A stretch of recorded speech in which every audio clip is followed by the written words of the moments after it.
Doctor, என்னோட பெட்டுக்கு நான் daily chicken and egg rice மட்டும் தான் கொடுக்குறேன். இது அவனுக்கு பேலன்ஸ்டான டயட்டா இருக்குமா? கண்டிப்பா இருக்காதுங்க. பெட் பேரண்ட்ஸ் உங்க டாக்ஸுக்கு எப்படி ஒரு balance and healthy meal plate prepare பண்றதுன்னு இந்த வீடியோல சொல்றேன். 50-30-20 rule. First 50% of your dogs பிளேட்ல புரோட்டீன் இருக்க மாதிரி பாத்துக்கோங்க. அதாவது chicken, mutton, fish, eggs, duck, turkey. இது உங்க பெட்ஸோட மசில்ஸை ஸ்ட்ரென்தன் பண்றது மட்டும் இல்லாம அவங்க இம்யூனிட்டிக்கும் சப்போர்ட் பண்ணும். 30% ஆஃப் யுவர் டாக்ஸ் பிளேட்ல வெஜிடபிள்ஸ் இருக்கணும். அதாவது carrot, pumpkin, beetroot, broccoli, cucumber இதெல்லாம் ஆட் பண்ணிக்கலாம். இதுல இருக்கிற ஃபைபர் உங்க பெட்ஸோட கட் ஹெல்த்தை ரொம்பவே ஹெல்ப் பண்ணும்.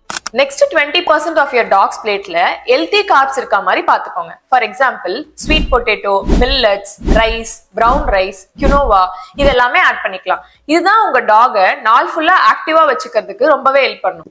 இதனோட சேர்த்து a teaspoon of coconut oil or olive oil or ghee இதெல்லாம் ஆட் பண்றது மூலமா உங்க பெட்டோட ஹெல்த்தி ஃபேட் ரெக்குயர்மெண்ட்டையும் மீட் அவுட் பண்ண முடியும். ரொம்ப முக்கியமான விஷயம், உங்க பெட்ஸோட ஏஜ், பிரீட், மெடிக்கல் கண்டிஷன், அவங்களோட ஆக்டிவிட்டி லெவல் பொறுத்து இந்த நியூட்ரிஷனல் லெவலோட ரேஷியோவை நீங்க மாத்திக்கணும்.